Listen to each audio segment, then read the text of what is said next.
Hi, my name's David and I've got a passion for the Hanoverian or Georgian period. Now today in this video I want to look at the coinage of that period.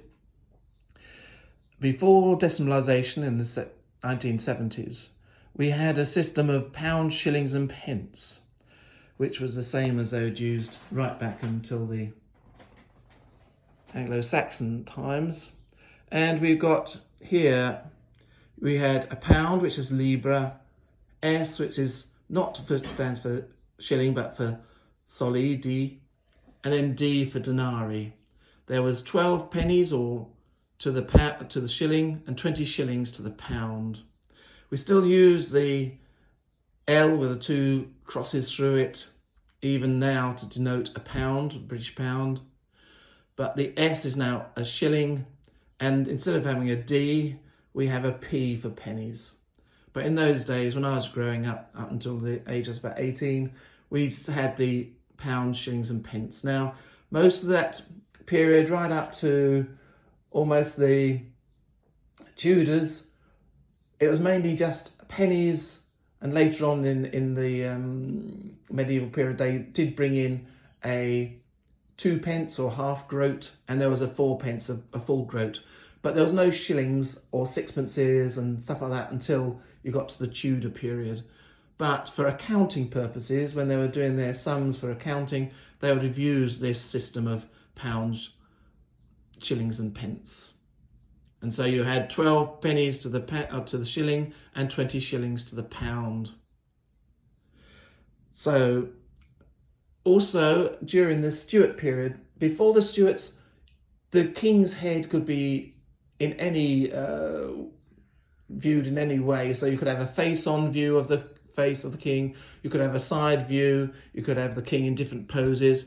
But from the sort of Stuart period, they started to standardize it. So from each king, they would face the opposite way to the previous king. So let us start off with the first Hanoverian, George I. He's looking right. This is a shilling of George I. He's looking right. He was followed by George II, who's facing left. George III, right. George IV, left. And then the last one, William IV, right. Now, the pennies, let's have a look at this penny first. This is a farthing.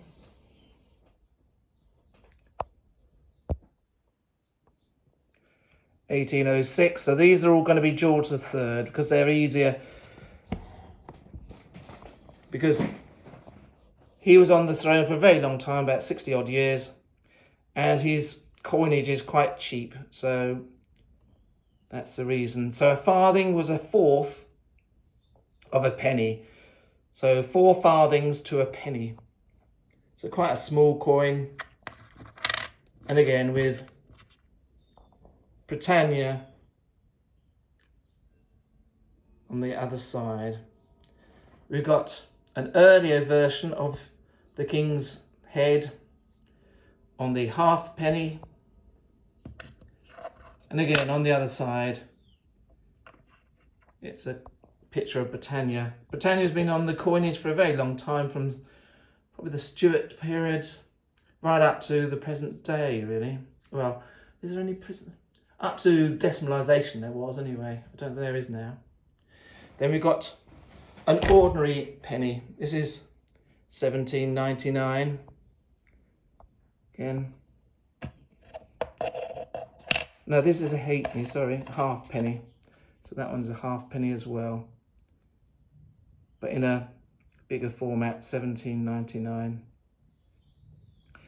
This one was an older one, 1778, thinner coin, while this one, you can see these become much more manufactured. You've got this rounded edge, because they were bringing in the milling on the sides of coins so that people didn't clip coins and deface them. And that is a penny, an old well, it's 1807 penny. Now, in the 1797, they brought out these huge coins called cartwheel pennies because they look like cartwheels. So let's have a look at one of those. This one is the penny. As you can see, it looks like a cartwheel because it's got this shape around the side, and it's very heavy. It's a lot more heavier than the, again, you've got Britannia. But they only produced for 1 year because they were too heavy. People complained of the, especially the 2p. I'll show you the 2p. And you see the 2p, how big it is. And how thick it was. These were massive. You know, a pocket full of these, it would have taken your trousers down. Because they would have weighed quite a lot. So they were only produced for 1 year. And then they went into these. They went back to the old-fashioned ones. That's, and so they went back to this side. They didn't have any more 2p's. They didn't do the 2p, but the cartwheel penny resorted back to this size. Then we have got some silver items. Now this is a 2p, but most of these were just for Maundy use. So the king gave out money on Maundy Thursday to the poor, and he would give them some coinage, and they would included 1, 2, 3, 4 pences, and this would be the type of coin he'd have given out. So they're not sort of generally used. 2p, and we got a 3p coin.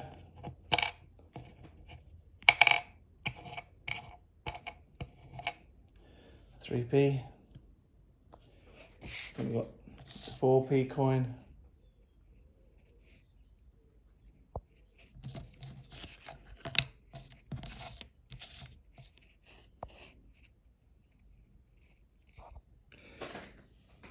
And we've got, now this one would be sort of circulating. It'll be a 6p. That'll be a circulating coin with his old head on and sort of the old format. And then we've got a 6p coin of 1817 where his head is, or his portrait is changed a bit, and they call it the bull head because he looks like a bull. It's very thick head, rather than the earlier one of 1787. That one's a 1787 coin.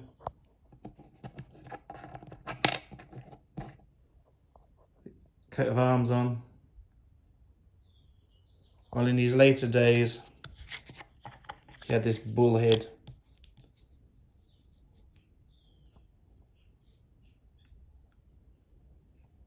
Again, we got an earlier version of a shilling there.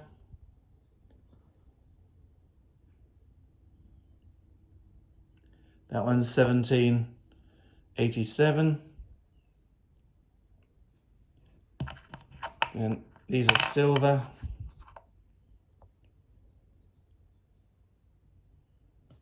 And then we've got a half crown. Now half crown, a crown is 5 shillings. So half a crown is 2 and 6, 2 shillings and 6 pence. So you got, the reason people had 12s rather than 10s was because you could split 12s up easier. You could split 12s into 2 6s, 4 3s, then you could get 3 4s. While in 10s, you split it in half, you get 2 5s, and then you go into decimals.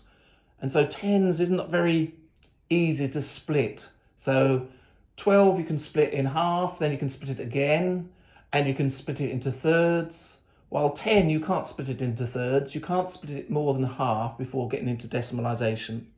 And you've got things like, you put 6 eggs in a box. You don't put 5. You put 12 bottles in a box. You don't put 10. So that's the reason why there's more 12. It's easier to split into different variances Nowadays with computers and stuff like that, you can easily do it because you don't mind about decimals. But in the olden days when you were just doing everything by hand, it'd be very difficult to split things. So let's have so that's a half crown. And then you got the crown itself. So that is 5 shillings. So not many people would have seen these. Most of them would have been on the lower scales. There was a pound coin, which was gold, and there was a guinea, which is £1 and a shilling, 21 shillings. I'll show you one of those next time. I've got to get them out. But a guinea was not used that much. Even in my day when I was young, if you had a bill from a professional person like an accountant or a solicitor, or previously to the NHS from a doctor, they would charge you in guineas. They would say that's 20 guineas, or even a tailor. If you went to a tailor, they would say that suit is worth 20 guineas. But it wasn't used that much. And also racing, for some reason, you often get racing where the prizes are denoted in guineas. So you've got the 5,000 guinea race or the 20,000 guinea race or whatever it is.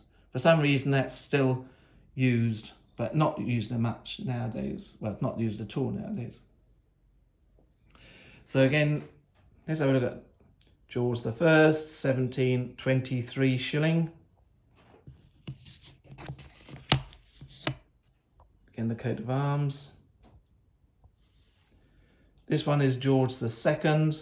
Now, a lot of them you notice have got holes in, because if they've got a hole in, they're not really used that much for numerists or people who like to collect coins. Aren't all that keen on having a hole in it, even though they still, apart from that, they look okay. But that's for my reason. I like it for history rather than the numistic value. And so these are quite cheap if you've got a hole in them. Again, you've got the coat of arms on that side. These are in silver. This is the George the Third crown with St. George defeating the dragon. And that's been used on coins for a long time. And again, you got George the Fourth crown, 1821. Again, it's George defeating the dragon. And then you've got William the Fourth. This is a half crown. I don't know if he produced any crowns in those days. They were nearly all half crowns. If they were produced, they're very expensive. I've never seen them. 1836. And then after this, you had Victoria. And she produced the same set of coins, except she produced a 2 shilling coin. Now, a 2 shilling coin was a nod towards decimalisation. So they were talking about decimalisation even in those days, and they brought in a 2 shilling coin. So you'd have had, when we went into decimalisation, a 2 shilling coin became a 10p coin. So it would be easy to transfer from 2 shillings to 10 pence and decimalise. So that's what the Victorians were thinking about, decimalisation even in those days, but it didn't happen until the 1970s.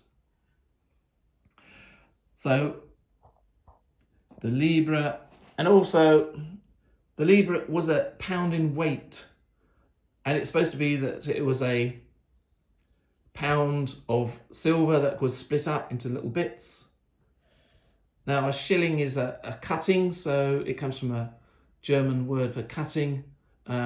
So it's similar to shearing, where you're cutting wool. So a shilling was like a cutting, because before the coins were produced, you got a lump of metal, precious metal, and then you cut off a bit. Because the early coins were not used for mercantile purposes, weren't for trade. Mostly it was just a way of giving the old Anglo-Saxon period was about giving presents to your followers. So they followed you because if you won a battle, they knew that the king would then distribute all the wealth that was got from the fight to his subjects. And that's why you have to be a very, very generous king or leader, warband leader. And it's all about giving to other people. And it was all about giving presents and receiving presents that made up friendships. You would give presents, you'd receive presents, and that's how these friendships and alliances were made up. So previously, when the Celts and stuff like that, they wouldn't use them for buying potatoes and stuff like that. It'd be used for giving as a gift or as a some money for as an obligation to a higher king. So he'd give them gold or as a present, but not as part of trade. It was only in the Anglo-Saxon period where they started producing these things for actually trade. Right, thank you very much. I hope you enjoyed this. I'll be doing a couple more videos on coinage, especially of the Condor coins. These were produced in the 1790s up to about 1820s, when there was a shortage of copper coins, and you got manufacturers and other towns even producing these coins to fill the gap. Thank you very much. I hope you enjoyed this. Give it a thumbs up and look at my other videos if you haven't already. Thank you very much. Bye.